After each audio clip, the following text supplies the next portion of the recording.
नमस्कार दोस्तों, मैं हूं आपका होस्ट और दोस्त एडवर्ड और आप सभी का स्वागत है हिंदी डेव टूल्स पर। हम पढ़ रहे हैं फोटोशॉप फॉर वेब डिजाइन, वो भी बिल्कुल अपनी लैंग्वेज हिंदी में। इससे पहले हमने आपको 2 एपिसोड दिए थे जिसमें हमने आपको फोटोशॉप से रूबरू कराया था और साथ ही साथ आपको बेसिक टूल्स के बारे में बताया था। और आज मैं आपको और कुछ टूल्स के बारे में बताऊंगा। मैं ये 3 एपिसोड इसलिए बना रहा हूँ ताकि जो लोग बिल्कुल भी फोटोशॉप कभी भी ना चलाए हो वो भी थोड़ा बहुत आइडिया ले ले फोटोशॉप का। क्योंकि फोटोशॉप फॉर वेब डिजाइनिंग जो लोग सीखना चाहते हैं, जो ये कोर्स हम आपको दे रहे हैं, इसके लिए आपको पहले से फोटोशॉप का नॉलेज होना बहुत ज़रूरी होता है। क्योंकि देखिए, आप फोटोशॉप में वेबसाइट का डिज़ाइन बनाना चाहते हैं और फोटोशॉप ही नहीं आएगा तो आप वेबसाइट डिज़ाइन कैसे बनाएंगे। इसलिए मैं आपके लिए 3 एपिसोड बना रहा हूँ। ऑलरेडी हमने आपको 2 एपिसोड बना के दिया है और ये तीसरा एपिसोड है, आखिरी एपिसोड है जहाँ पे आपको बेसिक टूल्स के बारे में बताया जा रहा है।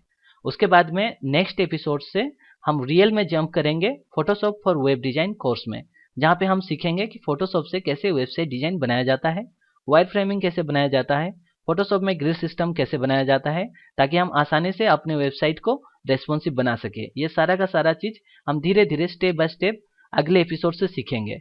नेक्स्ट एपिसोड में मैं आपको बताऊंगा कि फोटोशॉप को कैसे सेटिंग करेंगे वेबसाइट डिजाइन का काम के लिए। क्योंकि देखिए, अगर आप फोटोग्राफर हो तो कहीं पे आप फोटो उठाने जाते हैं तो सबसे पहले कैमरा सेट करते हैं ताकि अच्छा फोटो उठे। उसी तरह फोटोशॉप को भी सेट करना होता है ताकि हमारा जो रिजल्ट है वेब प्रोजेक्ट के लिए वो सही आए। तो चलिए, आज का जो एपिसोड है मोर टूल्स के ऊपर, मैं आपको कुछ और बेसिक टूल्स के ऊपर मैं आज बताता हूँ। ये आखिरी एपिसोड है, इसके बाद हम रियल में वेबसाइट डिजाइन का जो लेआउट है उसके बारे में जानेंगे और पढ़ेंगे। ठीक है, और साथ ही साथ एक डिजाइन मैं आपको बना के भी दिखाऊंगा इस सीरीज में। इसी के साथ हम इस ट्यूटोरियल्स को आगे बढ़ाते हैं और सबसे पहले मैं फाइल पे जाता हूं और न्यू पे क्लिक करता हूं। हमने आपको न्यू डॉक्यूमेंट बनाना बताया था और यहाँ पे आपको नाम देना होता है। मैं आज के टॉपिक के हिसाब से इसका नाम मोर टूल्स करके दे रहा हूँ। आप अपने हिसाब से इसका नामकरण कर सकते हैं। आपका कंप्यूटर है, आपका फोटोशॉप है, आप फाइल बना रहे हैं, आप जो मर्जी हो उसका नाम दे सकते हैं। ओके, ऐसा कोई जरूरी नहीं है कि मैं जो नाम लिखूं वो भी आप लिखें। यहाँ पे प्रीसेट में आपको वेब दिखाई दे रहा है, ये तो वेब होना ही चाहिए। अगर नहीं है तो आप यहाँ पे वेब सेलेक्ट कर ले। ठीक है, यहाँ पे जो साइज है, यहाँ पे मैं 1280 इंटू 1024 पे जा रहा हूँ। आप भी ये सेलेक्ट कर सकते हैं अपने हिसाब से, कोई भी साइज आप ले सकते हैं, ऐसा कोई जरूरी नहीं। यहाँ पे लेकिन आप देखिए कि यहाँ पे पिक्सल होना चाहिए। अगर आपका इंचेस है या अलग चीज है तो यहाँ पे पिक्सल सेलेक्ट करें और इस ऑप्शन पे पिक्सल पर इंच होना ही चाहिए। और ये जो रेजोल्यूशन है ये 7:2 होना चाहिए ताकि आपको वेब काम के लिए बहुत अच्छा रहता है।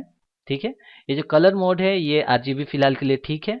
और ये जो बैकग्राउंड कंटेंट है ये व्हाइट ही होना चाहिए ताकि आप व्हाइट बैकग्राउंड पे अपना काम शुरू कर सकते हैं। मैं यहाँ पे ओके पे क्लिक करता हूँ और सबसे पहले हम रिकेप करते हैं कि हमने क्या क्या पढ़ा था। हमने मूव टूल के बारे में पढ़ा था और ये मूव टूल तो है, साथ ही साथ एक सिलेक्शन टूल भी है। किसी ऑब्जेक्ट को अगर सेलेक्ट करना हो डॉक्यूमेंट के अंदर, अगर पहले से हो, तो आप इस मूव टूल के जरिए उसे सेलेक्ट भी कर सकते हैं, उसे छोटा बड़ा कर सकते हैं। ये मैंने आपको पहले भी बताया है। उसके बाद हमने पेंट बकेट टूल के बारे में भी पढ़ा था, टेक्स्ट टूल के बारे में पढ़ा था, जूम टूल के बारे में पढ़ा था। ठीक है, इतना सारा चीज हमने ऑलरेडी आपको बताया था। तो आज हम और कुछ टूल्स के बारे में पढ़ेंगे, लेकिन उससे पहले मैं आपको टेक्स्ट टूल के बारे में और थोड़ा जानकारी देना चाहता हूँ। क्योंकि टेक्स्ट टूल में बहुत कुछ है, हमने बहुत कम आपको बताया था। आज और थोड़ा जानेंगे, उसके लिए मैं टेक्स्ट टूल सेलेक्ट कर रहा हूँ और यहाँ पे मैं कुछ टाइप करूंगा। मान के चलिए हम एक हेडिंग बनाना चाहते हैं, तो इसके लिए यहाँ पे मैं टाइप कर रहा हूँ एग्जाम्पल। ठीक है, और यहाँ पे आपको साइज बहुत ही छोटा दिखाई दे रहा होगा। मैंने जानबूझ के इसे छोटा किया है ताकि मैं आपको बता सकूं कि आप इसे कैसे बड़ा कर सकते हैं। जैसे आप टाइप करके खत्म करेंगे, आपको कंट्रोल और ए सेलेक्ट करना है ताकि वो सेलेक्ट हो जाए। ठीक है, उसके बाद में आप यहाँ पे जाएंगे तो आपको ऑप्शन बार जो हमने आपको बताया था वहाँ पे जो टूल सेलेक्टेड होगा उसी का ऑप्शन आपको दिखाएगा। सबसे पहले जो दिखा रहा है ये आपको फॉन्ट्स के लिए दिखा रहा है, यहाँ पे आप फॉन्ट्स चेंज कर सकते हैं उसका। और यहाँ पे आपको बोल्ड इटैलिक करने के लिए, ठीक है, और उसके पास में यहाँ पे साइज दिखा रहा है। इसका 2 ऑप्शन है साइज बढ़ाने के लिए, आप यहाँ पे क्लिक करके ड्रॉप डाउन में सेलेक्ट कर सकते हैं। जैसे 72, देखिए साइज बढ़ गया, मैंने लिखा था एग्जाम्पल। और आप चाहे तो यहाँ पे क्लिक करें और राइट साइड ड्रैग करें ताकि ये देखिए ये और बड़ा हो सकता है। और यहाँ पे क्लिक करें और लेफ्ट साइड ड्रैग करेंगे तो छोटा होगा। ये ऑप्शन टूल का काम है। और इसका आप चाहे देख रहे हैं अभी एग्जाम्पल, ये सेलेक्ट होना चाहिए। ऑप्शन बार में जितना भी ऑप्शन दिया गया है उसके लिए ये सिलेक्टेड होना चाहिए। सेलेक्ट करने के लिए मैंने आपको बताया, आप माउस पे यहाँ पे क्लिक करेंगे और इधर लेफ्ट साइड ड्रैग करेंगे तो ये सिलेक्ट हो जाएगा।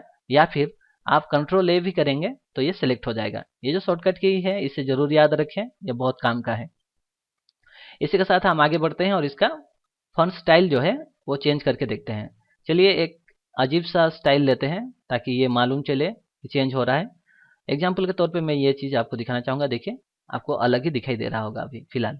आप इसे बोल्ड करना चाहते हैं तो यहाँ पे आपको जाना है और यहाँ रेगुलर और ब्लैक के लिए ऑप्शन दिया है।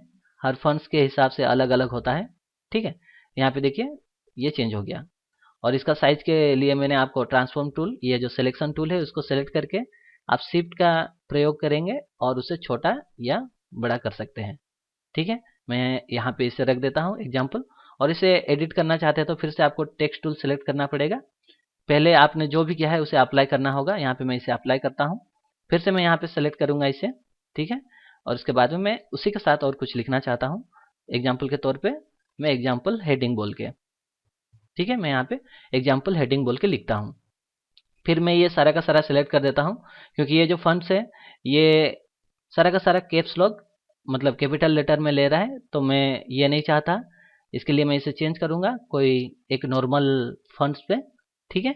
मैं यहाँ पे सैम्पल पे क्लिक करता हूँ, अब ठीक है एग्जाम्पल हेडिंग। लेकिन मैं थोड़ा इसे बोल्ड करना चाहता हूँ, इसके लिए मैं सेलेक्ट करूँगा और यहाँ पे देखिए इसका ऑप्शन भी नहीं दिया चेंज करने के लिए। बहुत सारे फॉन्ट्स है जिसका ऑप्शन आपको नहीं दिया जाता, तो मैं इसे फिर से चेंज कर देता हूँ जिसमें मुझे बोल्ड करने के लिए ऑप्शन मिले। मैं नॉर्मल एरियल पे जाता हूँ, यहाँ पे देखिए अभी मुझे दिखाई देगा, मैं इसे बोल्ड कर सकता हूँ। अब बोल्ड दिखाई दे रहा है, मैं यहाँ पे ओके पे क्लिक करूँगा, ठीक है। अब आपको हेडिंग दिखाई दे रहा होगा। तो हमने फॉन्ट्स इसका चेंज किया, फॉन्ट का जो स्टाइल था, और हमने इसे फॉर्मेट भी किया। रेगुलर, बोल्ड, इटैलिक भी आप कर सकते हैं। और यहाँ पे उसका साइज है, साइज चेंज किया हमने। पहले आपको सेलेक्ट करना होगा तो आपको इसका जो असर है वो दिखाई देगा। आप बड़ा करने के लिए यहाँ पे क्लिक करके राइट साइड ड्रैग कर सकते हैं तो बड़ा हो जाएगा, और आप चाहे तो ड्रॉप डाउन में सेलेक्ट भी कर सकते हैं, ठीक है। उसी तरह से यहाँ पे आपको दिखाई दे रहा है शार्प, स्मूथ और स्ट्रॉन्ग। हमेशा कोशिश करें कि शार्प या स्मूथ में रखें, बाकी आपके हिसाब से डिपेंड करता है आप क्या करना चाहते हैं, जिससे आपका जो भी टेक्स्ट हो, इमेज हो, वो शार्प और थोड़ा सा स्मूथ दिखाई देगा। ये आपके ऊपर डिपेंड करता है। और आगे बढ़ते हैं, मैंने आपको टेक्स्ट टूल के बारे में बताया। आगे पे यहाँ पे कलर सिलेक्शन के लिए है। अगर आप इसे सेलेक्ट करेंगे तो इसका जो कलर है उसे आप यहाँ पे चेंज कर पाएंगे। देखिए मैं चाहूँ तो इसका कलर चेंज कर सकता हूँ, मुझे जो कलर पसंद हो। चलिए पिंक करके देखते हैं। ओके, इसका कलर भी चेंज हो गया। और इससे भी ज़्यादा आप स्टाइल करना चाहते हैं तो आपको यहाँ पे लेयर पैनल पे जाना होगा। देखिए लेयर एक चीज़ है, एक के ऊपर में एक यहाँ पे पेस्ट किया जा रहा है, ठीक है। और मैं चाहता हूँ कि इसको स्टाइल करना है तो आप यहाँ पे राइट क्लिक करके, ठीक है, यहाँ पे आप राइट क्लिक करेंगे और आपको ब्लेंडिंग ऑप्शन बोल के एक दिखाई देगा। आप वहाँ पे ओके करेंगे तो आपको एक नया डायलॉग बॉक्स दिखाई देगा जहाँ पे आप उसका स्ट्रोक लगा सकते हैं, ठीक है। और इनर शैडो कर सकते हैं, ग्लो कर सकते हैं, कलर जो है उसका ओवरले कर सकते हैं, और आउटर ग्लो या ड्रॉप शैडो का मैं एक एग्जांपल दिखा देता हूँ आपको। जैसे आप ड्रॉप शैडो पे क्लिक करेंगे, देखिए आपका टेक्स्ट जो है थोड़ा अलग दिखाई दे रहा होगा। मैं इसे चाहूँ तो इसका जो ऑपोसिटी है इसे बढ़ा सकता हूँ। इसका जो डिस्टेंस है देखिए मैं चाहूँ तो यहाँ पे चेंज कर सकता हूँ, देखिए ड्रॉप शैडो का। लेकिन देखिए वेब डिजाइनिंग में इतना आपको कुछ करना पड़ता नहीं है, इसलिए मैं ये सब आपको नहीं बता रहा हूँ। लेकिन आप चाहें तो इसके ऊपर में रिसर्च कर सकते हैं, ठीक है। या आपको अगर कहीं पे डाउट हो तो आप मुझे कमेंट्स या मेल कर सकते हैं। तो ठीक है, मेरे हिसाब से मैंने आपको काफ़ी सारी चीज़ बताएं टेक्स्ट टूल के ऊपर में। और एक टूल है यहाँ पे जिसके बारे में मैं आपको बताना चाहता हूँ। ब्रश टूल का उतना इस्तेमाल नहीं होता है, इसलिए मैं आपको नहीं बता रहा हूँ। और यहाँ पे जो स्पॉट हीलिंग टूल्स हैं इसका इस्तेमाल भी नहीं होता है। ये तो आई ड्रॉपर टूल है जिससे आप कलर सेलेक्ट कर सकते हैं। जैसे कि ये कलर आपको सेलेक्ट करना है, देखिए यहाँ पे कलर सेलेक्ट हो गया, ठीक है। आई ड्रॉपर टूल, इससे ऊपर ये जो क्रॉप टूल है इसका इस्तेमाल भी आप नहीं करेंगे उतना ज़्यादा। और ये मैजिक वन टूल है, इसका इस्तेमाल भी आप वेब डिजाइनिंग में कुछ खास नहीं हो सकता। और इसका जो ऊपर है लैसो टूल, इसका भी इस्तेमाल बहुत कम होता है। देखिए जब अपने वेबसाइट पे आप कोई फोटो, जब तक आप फोटो एडिटिंग का काम नहीं करेंगे तब तक ये जो टूल्स है ये सब जरूरत नहीं पड़ेगा। हमने आपको मूव टूल्स बता दिया है, मार्की टूल बता दिया है, लासो टूल ये आपका सिलेक्शन करने के लिए होता है, ये भी सिलेक्शन सिलेक्शन के लिए होता है। लेकिन ये सब वेब डिजाइन पे इतना काम नहीं आता, इसलिए मैं आपको नहीं बता रहा हूँ। और उससे नीचे जाएंगे, ये क्लोन टूल है, ये भी काम नहीं है। इरेजर टूल है, हाँ इसका यूज आप कर सकते हैं। अगर कोई, देखिए यहाँ पे टेक्स्ट टूल सेलेक्टेड है, अगर मैं इसे इरेज करना चाहता हूँ तो इरेजर टूल इस्तेमाल करके आप इसे इरेज कर सकते हैं, ठीक है। आप बड़ी आसानी से इसको इरेज करना चाहेंगे तो कर सकते हैं। जैसे ही मैं यहाँ पे क्लिक करूँगा, देखिए आपको पूछेगा और यहाँ पे आपको ओके करना है, फिर आप बड़ी आसानी से इसे इरेज कर सकते हैं। देखिए मैं यहाँ पे इसे इरेज कर रहा हूँ। आप चाहें तो यहाँ पे देखिए ये 45% है, इसको आप बढ़ा सकते हैं, इसका जो हार्डनेस है और इसका जो साइज है। आप इसको चाहें तो यहाँ पे बढ़ा सकते हैं और कोई हार्ड ब्रश सेलेक्ट कर सकते हैं और यहाँ पे इसे आप इरेज कर सकते हैं। ये धीरे धीरे इरेज हो जाएगा और इसे आप इरेज करना चाहेंगे तो ये पूरा ही इरेज हो जाएगा। ठीक है, लेकिन मैं आपको उतना नहीं दिखाऊंगा। इरेजर टूल है, इरेज करने के लिए है, इतना तो आपको समझ में आ गया होगा। और ये है ब्रश टूल।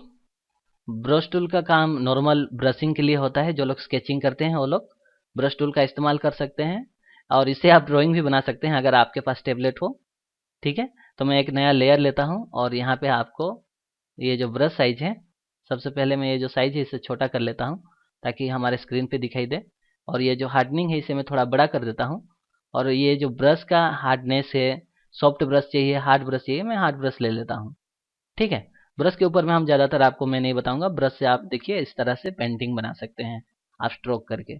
मेरा हाथ तो ज़्यादा सीधा चलता नहीं, इसलिए मैं कुछ अच्छा चीज़ नहीं बना के आपको दिखा सकता। ओके, कोई बात नहीं। यहाँ पे ओपासिटी का ऑप्शन है, आप चाहें तो इसको कम या ज़्यादा कर सकते हैं। ठीक है, पहले का देखिए और अभी देखिए चेंज हो रहा है। और मैं इसे और भी कम कर दूंगा तो इसका जो स्ट्रोक है वो और भी पतला हो जाएगा। ठीक है, ये ब्रश टूल है। उसके बाद में नीचे का जो भी ये टूल्स है ये सब आपको, ये बर्न एंड डस्ट टूल है, ये नहीं चाहिए, ये भी नहीं। पेन टूल के बारे में उतना जानकारी नहीं चाहिए आपको। अगर आप फोटो एडिटिंग सीखना चाहते हैं तो इसके बारे में ज़रूर जानकारी लें। ठीक है, और नीचे जाते हैं। यहाँ पे एक टूल है जिसके बारे में हम आज आपको आखिरी क्लास में बता रहे हैं। इसके बाद में हम नेक्स्ट एपिसोड से आपको वेब डिजाइनिंग के ऊपर में पढ़ाएंगे, लेकिन थोड़ा बहुत आइडिया फोटोशॉप का होना चाहिए, इसलिए मैंने आपके लिए 3 एपिसोड बनाए। ठीक है, तो यहाँ पे आपको दिखाई दे रहा होगा एक स्क्वायर बोल के, लेकिन उसके लिए हम ये जो फाइल इसे मैं बंद कर देता हूँ। मैं एक नया फाइल लूँगा ताकि हम जो नया टूल है उससे सीख पाएंगे। ये हमारा आखिरी टूल है आज के एपिसोड में, तो मैं इसे फिर से मोर टूल्स बोल के नामकरण कर देता हूँ इसका। आपको जो मर्जी उसका नाम आप दे सकते हैं। फिर मैं ओके पे क्लिक करूँगा। और चलिए आज हम ये जो इसे हम देख रहे हैं, आप यहाँ पे रेक्टेंगल टूल दिखाई दे रहा है, ये एक्चुअली शेप टूल है। इसके अंदर में बहुत सारे शेप है। आप राइट क्लिक करेंगे तो आपको ये खुलेगा और यहाँ पे आपको दिखाई देगा। रेक्टेंगल बना सकते हैं, राउंड बना सकते हैं। जैसे मार्केट टूल था वो सिर्फ पाथ बनाता था, लेकिन ये फिल भी करता है और पाथ भी आप इसमें बना सकते हैं, लेकिन मार्केट टूल से ये थोड़ा सा डिफरेंट है। ठीक है, तो चलिए हम रेक्टेंगल टूल सेलेक्ट करते हैं और जैसे ही रेक्टेंगल टूल सेलेक्ट करेंगे आपको ऑप्शन बार ऊपर में दिखाई देगा। तो अभी तक तो हमने रेक्टेंगल टूल के बारे में कुछ नहीं पढ़ा, तो डायरेक्टली चलिए हम ड्रॉ करना चालू कर देते हैं। हम जैसे ही ड्रॉ करेंगे, देखिए हमने जो कलर सेलेक्ट किया था वो ड्रॉ हो चुका है। लेकिन जब आप ड्रॉ करेंगे यहाँ पे बहुत सारे ऑप्शन आपको दिखाई देगा। देखिए यहाँ पे स्ट्रोक जो है, ठीक है, और स्ट्रोक यहाँ पे नहीं है। ये जो ऑप्शन में आप देख रहे हैं स्ट्रोक यहाँ पे डिफॉल्ट में दिया गया नहीं है। मैं चाहता हूँ ब्लैक कलर का स्ट्रोक हो, तो यहाँ पे मैं ब्लैक कलर सेलेक्ट कर सकता हूँ। ठीक है, और यहाँ पे आपको 3 दिखाई दे रहा है, मैं इसको चेंज करके और थोड़ा सा बढ़ा सकता हूँ। जैसे आप उसको बढ़ा देंगे देखिए स्ट्रोक आपको दिखाई दे रहा होगा। स्ट्रोक का मतलब होता है लास्ट में, आपको स्ट्रोक समझ में आता ही होगा इसका हिंदी, और मैं आपको क्या बताऊं। ठीक है, तो इस तरह से आप इस्तेमाल कर सकते हैं रेक्टेंगल टूल का।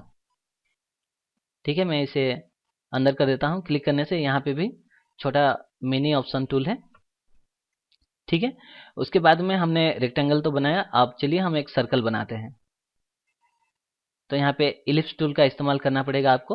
लेकिन जब आप सर्कल बनाने का कोशिश करेंगे तो देखिए ये परफेक्ट सर्कल नहीं बनेगा। पहले हम ये जो स्ट्रोक है इसे कैंसिल कर देते हैं ताकि अगली बार जब हम इसका इस्तेमाल करेंगे या अभी से तो स्ट्रोक ना आए। फिर से यहाँ पे बंद करने के लिए दिया है, मैं इसे बंद कर देता हूँ ताकि ये जो पैनल है वो बंद हो जाए। ये प्रॉपर्टी पैनल है, यहाँ पे जो ऑप्शन दिखाई दे रहा है उसका, ये जो शेप टूल है उसके लिए है। तो आपको अगर परफेक्ट सर्कल बनाना होगा तो आप क्या करेंगे, सबसे पहले हम इसे सेलेक्ट करते हैं।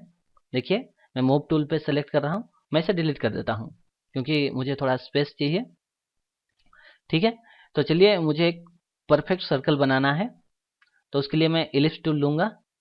और उसके बाद में जब भी मैं इसे ड्रॉ करने का कोशिश कर रहा हूँ परफेक्ट सर्कल नहीं बनने का कोशिश कर रहे हैं, तो आप एक काम करिए ऑल्ट प्रेस करिए। ठीक है, तो भी देखिए नहीं बन रहा है, परफेक्ट सर्कल नहीं बना।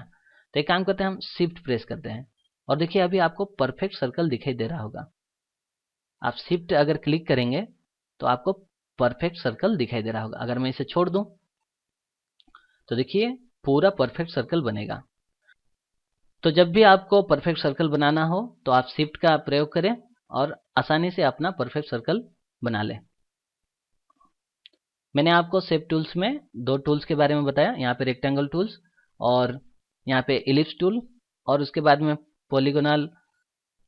हाँ, अगर आप पॉलीगॉन बनाना चाहते हैं तो उसके लिए पॉलीगॉन टूल्स भी अवेलेबल है, लाइन टूल है और कस्टम शेप टूल है। ये सारा का सारा आपका होमवर्क है, ये सब आप ट्राई करिए और इसे बनाने का कोशिश करिए। ठीक है, उसी के साथ में यहाँ पे अगर मैं क्लिक भी करता हूँ तो आपको साइज दिखा रहा है, आप साइज देके भी क्रिएट कर सकते हैं, लेकिन ये मैं आपको नहीं बता रहा हूँ, आप इसे खुद करिएगा। जब आपका शेप टूल सेलेक्ट होगा तो आप डायरेक्ट क्लिक करेंगे तो आपको उसका विड्थ और हाइट मांगेगा।